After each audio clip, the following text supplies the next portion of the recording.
بسم الله الرحمن الرحيم نحمده ونصلي على رسوله الكريم اما بعد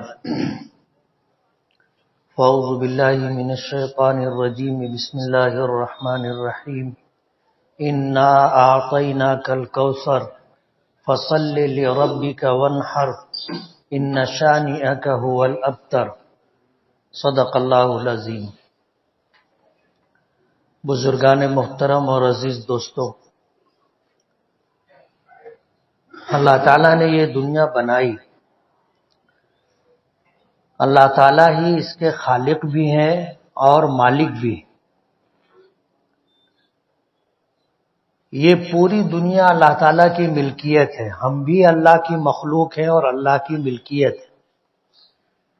قرآن کریم میں اللہ پاک نے فرمایا کہ ان اللہ اشترى من المؤمنین انفسهم واموالهم بان لهم الجنہ، کہ اللہ تعالیٰ نے ایمان والوں سے ان کی جانوں کو اور ان کی مالوں کو جنت کے بدلے میں خرید لیا ہے۔ اب ظاہر بات ہے کہ جب اللہ نے ہماری جانوں اور مالوں کو جنت کے بدلے میں خرید لیا ہے تو اب یہ جان بھی ہماری نہیں ہے اور مال بھی ہمارا نہیں۔ اگر ہم یہ چاہتے ہیں کہ ہمیں جنت ملے تو اس سودے کو جو اللہ نے کیا ہے اس کا پورا کرنا ہمارے لیے ضروری ہے۔ سمجھ رہے ہو آپ؟ ہم اگر کسی سے کسی چیز کا سودا کرتے اور سودا کر لینے کے بعد بیچی ہوئی چیز خریدنے والے کو اگر ہم نہ دیں تو کیا وہ ہمیں اس چیز کی قیمت دے گا؟ اور اس چیز کی قیمت کے مطالبے کا کیا ہم کو حق حاصل ہوگا؟ نہیں ہوگا۔ تو جب اللہ تعالیٰ نے ہماری جانوں اور مالوں کو جنت کے بدلے میں خرید لیا ہے تو اب یہ جان بھی ہماری نہیں ہے، مال بھی ہمارا نہیں ہے، یہ اللہ کی ملکیت ہے۔ ہم اللہ کے مملوک ہیں، وہ ہمارا معبود ہے، ہم اس کی عبادت کرنے والے ہیں، وہ ہمارا خالق ہے، ہم اس کی مخلوق ہیں، وہ ہمارا مالک ہے اور ہم اس کی ملکیت ہیں۔ جب جان اور مال اللہ نے ہم سے خرید لیا ہے تو ہم اس بات کے مکلف ہیں کہ جان اور مال کو اللہ کی مرضی کے مطابق خرچ کریں، استعمال کریں۔ یہ ہماری ذمہ داری ہے،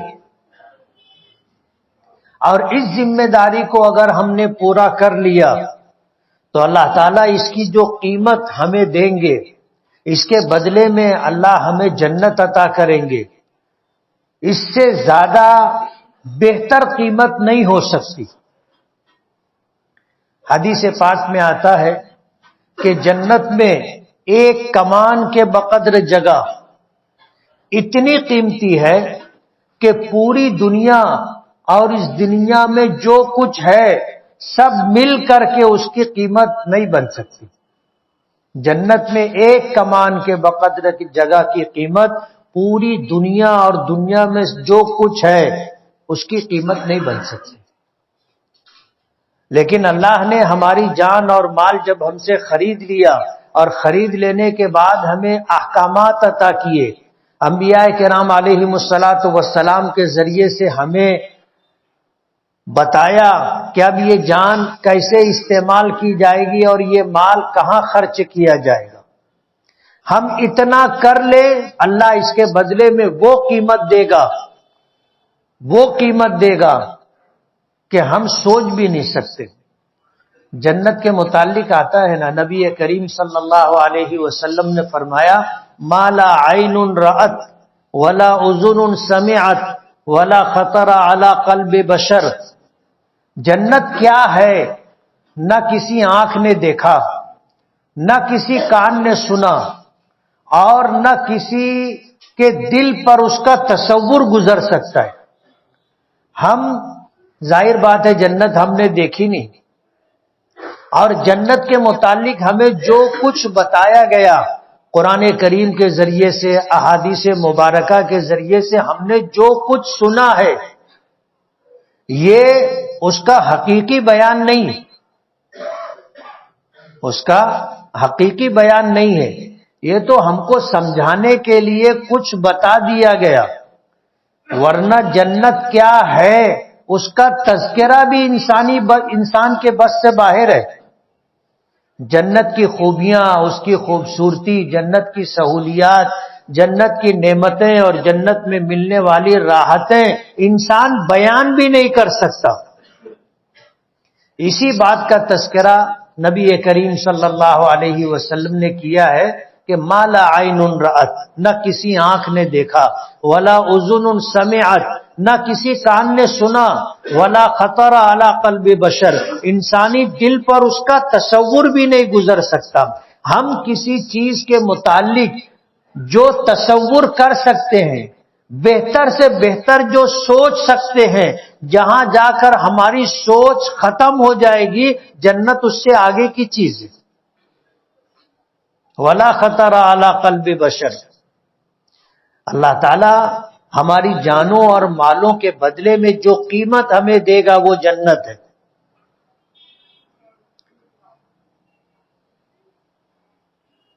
نبی کریم صلی اللہ علیہ وسلم ایک مرتبہ سورج گہن کے موقع پر صلاۃ کسوف یعنی سورج گہن کی نماز پڑھا رہے تھے۔ امام بخاری رحمت اللہ علیہ نے بخاری شریف میں اس روایت کا تفصیل سے تذکرہ کیا۔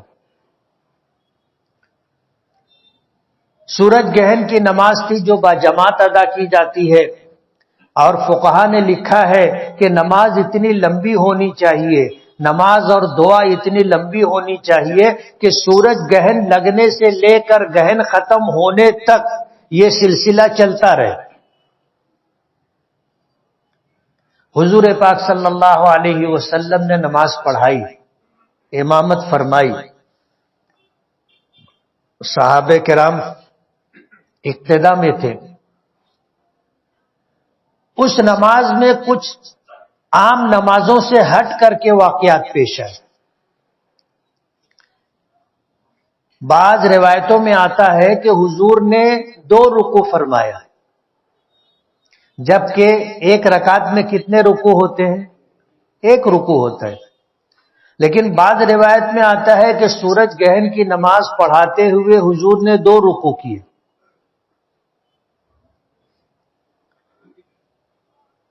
سورج گہن کی نماز آپ پڑھا رہے تھے تو پیچھے جو لوگ صف لگا کر کے آپ کی اقتدا میں نماز پڑھ رہے تھے، انہوں نے دیکھا کہ حضور پاک صلی اللہ علیہ وسلم مصلی پر جہاں کھڑے تھے وہاں سے آپ آگے بڑھنے لگے۔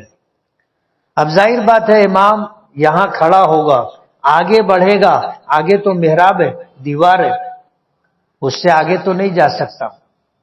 حضور آگے بڑھے اور صحابہ کرام نے دیکھا کہ کبھی ایسا نہیں ہوتا کہ نماز ہو رہی ہو اور آپ امامت فرما رہے ہوں اور نماز میں چل کر کے آگے بڑھے، کبھی دیکھا نہیں تھا۔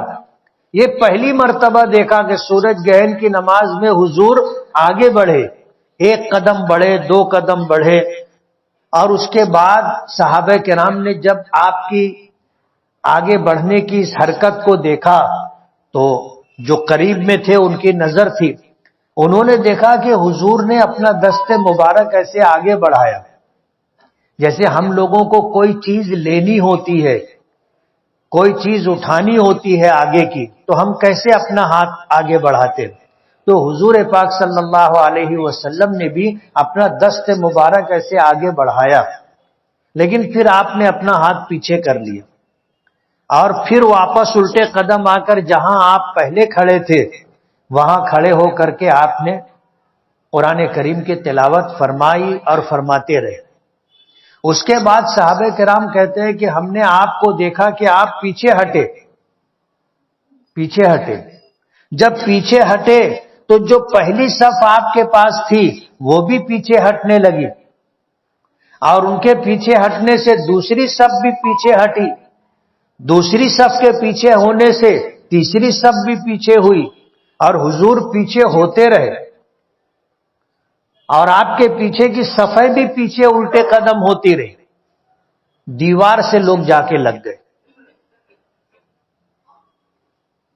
پھر اس کے بعد حضور آگے بڑھے اور آ کر کے آپ نے مصلی پر جہاں کھڑے تھے پہلے نماز شروع کرنے کے وقت، وہاں آ کر کے آپ نے کھڑے ہو کر کے نماز مکمل کی۔ جب نماز مکمل ہو گئی تو صحابہ کرام نے نبی کریم صلی اللہ علیہ وسلم سے پوچھا کہ اللہ کے رسول، آج کی نماز میں تو ہم نے عجیب و غریب عمل دیکھا، عجیب و غریب عمل دیکھا۔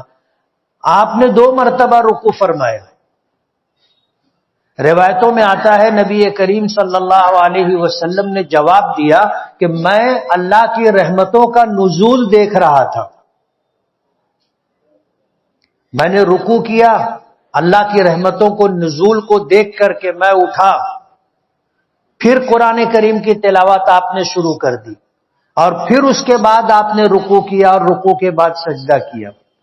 تو حضور نے اس کے بارے میں فرمایا کہ اللہ کی رحمتوں کا نزول ہو رہا تھا، میں دیکھ رہا تھا، تو بطور شکرانے کے میں نے 2 رکوع کیے۔ صحابہ کرام کہنے لگے کہ اللہ کے رسول، ہم نے آپ کو آگے بڑھتے ہوئے بھی دیکھا، اور ہم نے دیکھا کہ آپ کچھ لینے کے لیے اپنا دست مبارک آگے بڑھا رہے ہیں، لیکن پھر آپ نے ہاتھ اپنا پیچھے کر لیا۔ تو حضور نے فرمایا کہ جنت میرے سامنے لائی گئی تھی، جنت میرے سامنے لائی گئی تھی، اور میں نے دیکھا کہ انگور کی بیل ہے اور اس میں جو انگور کے خوشے لگے ہوئے ہیں بالکل تیار ہیں۔ تو میرا دل چاہا کہ ہاتھ بڑھا کر کے ایک خوشہ توڑ لوں، تو میں نے ہاتھ تو آگے بڑھایا، لیکن پھر مجھے خیال آیا کہ اگر میں نے انگور کا یہ خوشہ توڑ لیا تو یہ جنت کی نعمت ہے۔ کہاں کی ہے؟ جنت کی نعمت ہے، اور جنت کی نعمتوں پر فنا نہیں ہے۔ یہ ایک خوشہ اگر میں توڑ لیتا تو رہتی دنیا تک آنے والے انسان اس کو کھاتے رہتے اور یہ خوشہ ختم نہیں ہوتا، یہ خوشہ ختم نہیں ہوتا۔ اور میں نے یہ سوچ کر کے انگور کا خوشہ نہیں توڑا کہ اگر میں توڑ لیتا، آپ لوگ دیکھ لیتے، اور پھر اس انگور کے خوشے کو قیامت تک باقی رہنا تھا، باقی رہتا تو تم لوگوں کا ایمان بالغیب نہیں رہتا۔ کیا نہیں رہتا؟ ایمان بالغیب۔ ہمارا ایمان بالغیب ہے، ہم نے جنت دیکھی نہیں ہے، جنت کی نہریں دیکھی نہیں ہے، جنت کے پھلدار درخت دیکھے نہیں ہے، جنت کی حوروں کو دیکھا نہیں ہے، لیکن ہمارا ایمان ہے، اور یہ ایمان بالغیب ہے، ایمان بالغیب ہے۔ قرآن کریم کی پہلی سورت سورہ بقرہ کی ابتدائی آیتوں میں ہے یؤمنون بالغیب، یہ غیب پر ایمان رکھتے ہیں۔ دیکھ کر ایمان لانا اپنے مشاہدے پر ایمان ہے، اپنی آنکھوں دیکھی چیزوں کو ماننا ہے۔ اور ایمان بالغیب اس لیے ضروری ہے کہ انبیاء کرام علیہم الصلاۃ والسلام نے جو کچھ ہمیں بتایا ہم نے سنا اور مان لیا، دیکھنے کی بات نہیں ہے۔ جنت کا تذکرہ، جہنم کا تذکرہ اللہ نے قرآن کریم میں کیا، نبی کریم صلی اللہ علیہ وسلم نے ہمیں بتایا، ہم نے مانا، بغیر دیکھے مانا، یہ ہے ایمان بالغیب۔ ایمان بالمشاہدہ کا اعتبار نہیں ہے۔ ایک آدمی جب مرنے لگتا ہے تو پھر اس کے سامنے ایمان، اس کے سامنے غیب مشاہدے میں آ جاتا ہے، اس کو دکھنے لگتا ہے کہ فرشتے روح قبض کرنے کے لیے آ گئے، وہ دیکھتا ہے، اور بسا اوقات مرنے والا بولنے بھی لگ جاتا ہے۔ ہمارے گھر کے پڑوس میں ایک خاتون تھی، بظاہر بہت اچھے اعمال نہیں کرتی تھی، عبد الغفور پہلوان تھے ہمارے گھر کے سامنے، ان کا گھر تھا، ان کی بیوی کی بات بتا رہا ہوں میں۔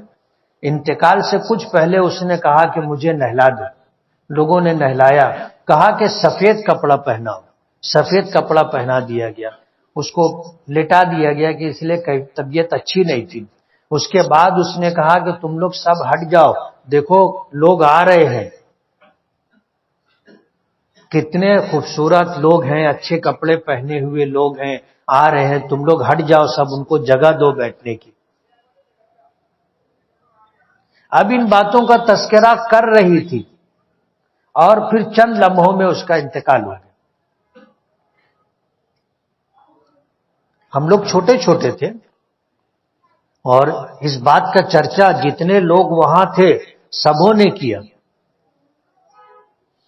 تو بسا اوقات جب غیب مشاہدے میں آ جاتا ہے، جن چیزوں کو آج ہم نہیں دیکھ رہے ہیں، جب ان چیزوں کو ہم دیکھنے لگ جاتے ہیں، ظاہر بات ہے اب غیب غیب نہیں رہا، یہ مشاہدہ ہو گیا۔ اس وقت جب غیب ختم ہو گیا، مشاہدے میں آ گیا، اگر کوئی ایمان لائے اس کے ایمان کا اعتبار نہیں، یعنی سکرات کی کیفیت، غمرات کی کیفیت، جس کو ہم کہتے ہیں کہ یہ اب موت کی کیفیت ہے، اس وقت جب مرنے والے کو دکھائی دینے لگ جائے وہ چیزیں جس کو ہم نہیں دیکھ رہے ہیں، تو اس وقت کا ایمان معتبر نہیں۔ حضرت موسیٰ اور فرعون کے تذکرے میں قرآن کریم میں آتا ہے کہ جب حضرت موسیٰ بنی اسرائیل کو لے کر دریائے قلزم پار کرنے لگے اور درمیان دریا میں پہنچ گئے تو فرعون اپنا لشکر پیچھے سے لے کر کے آیا۔ اللہ نے اپنی قدرت سے دریائے قلزم کے پانی کو روک دیا تھا اور وہ راستہ بن گیا تھا، یہ لوگ اس راستے پر چل پڑے تھے، بھی درمیان میں پہنچے، فرعون اپنا لشکر لے کر کے آیا، وہ بھی پیچھے سے داخل ہو گیا۔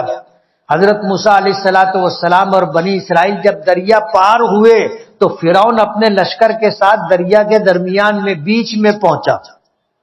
اللہ نے پانی کو جاری ہونے کا حکم دیا، پانی اللہ کے حکم سے رکا ہوا تھا، پانی بہنے لگ گیا۔ اب فرعون اور اس کا پورا لشکر دریا قلزم میں ڈوبنے لگا۔ فرعون اپنی جان بچانے کے لیے نکلنے کی کوشش کر رہا تھا تیر کی، حضرت جبرائیل نے آ کر اس کا پیر پکڑ کر پانی کے اندر کھینچا۔ تو اس نے کہا آمنت برب ہارون و موسیٰ۔ قرآن کریم میں آتا ہے فرعون کہنے لگا کہ میں موسیٰ اور ہارون کے پروردگار پر ایمان لایا۔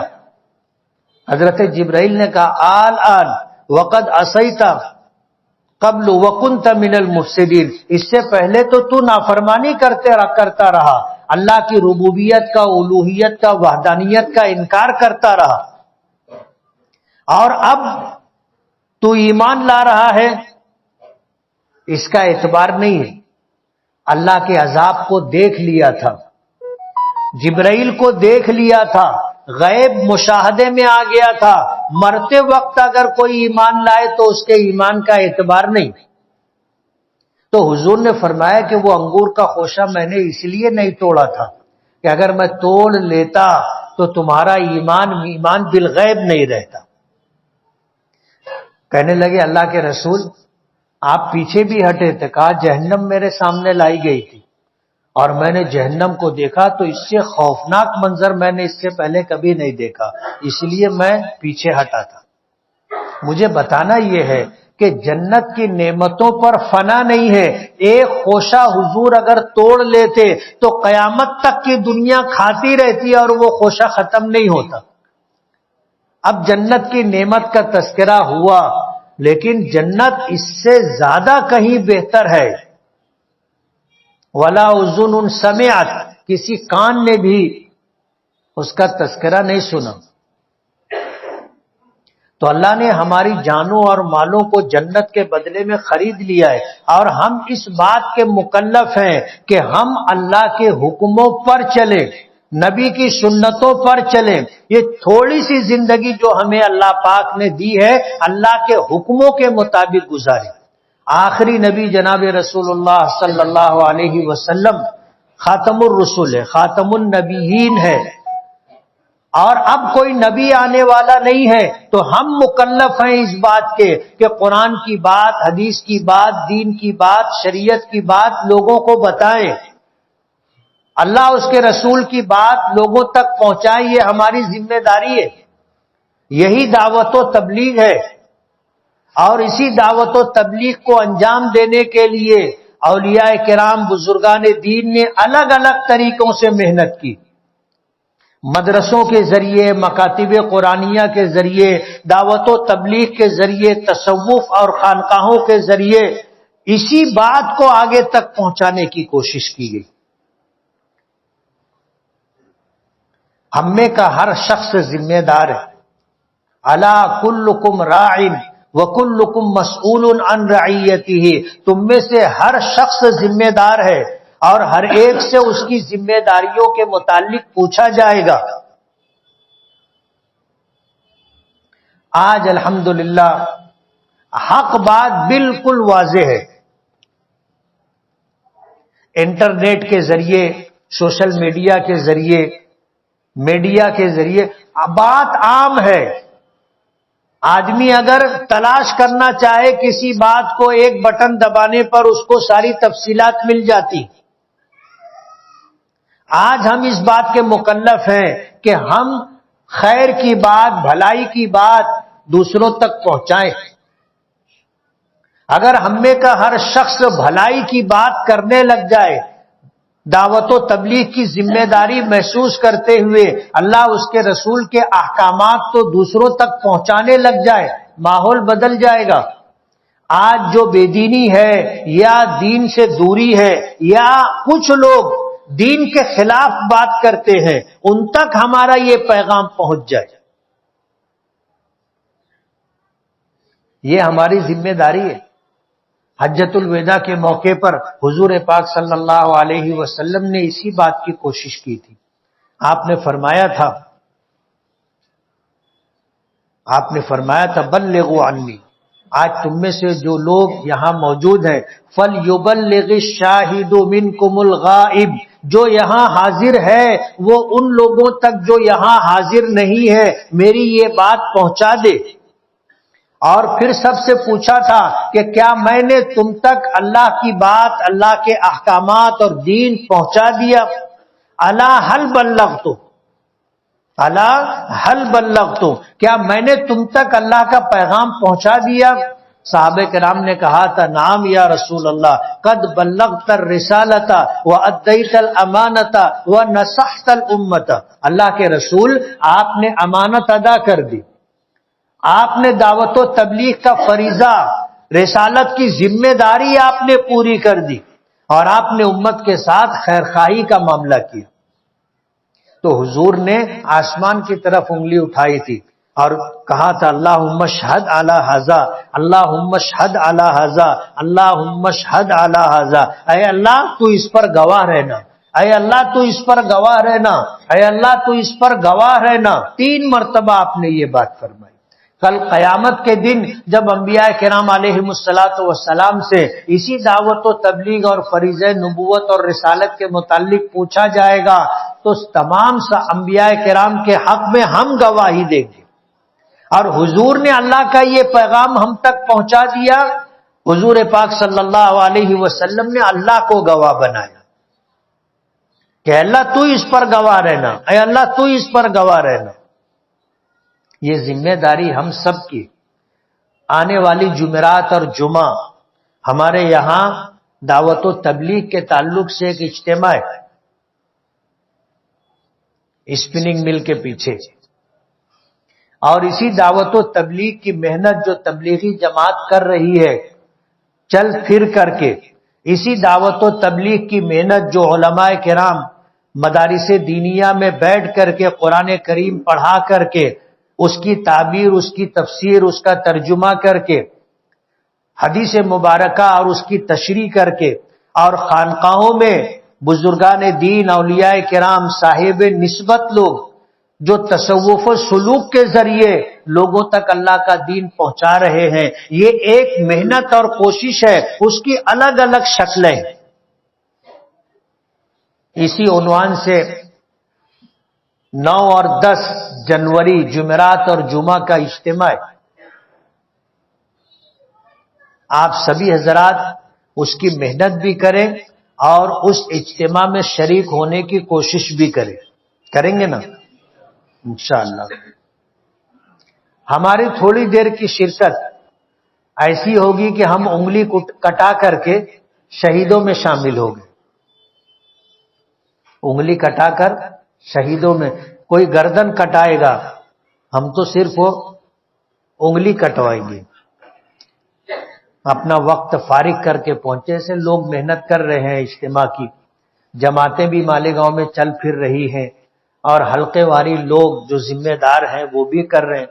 اور ہمارے بہت سارے نوجوان اجتماع کی تیاری کے لیے صبح سے چلے جاتے ہیں، رات دیر تک مختلف کاموں میں لگے رہتے ہیں. جمعرات اور جمعہ کا اجتماع ہے، آپ سبھی حضرات وہاں پہنچنے کی کوشش کریں. اللہ تعالیٰ دین کو سربلندی عطا فرمائے. ہم لوگوں کو اللہ تعالیٰ ہدایت کاملہ عطا فرمائے.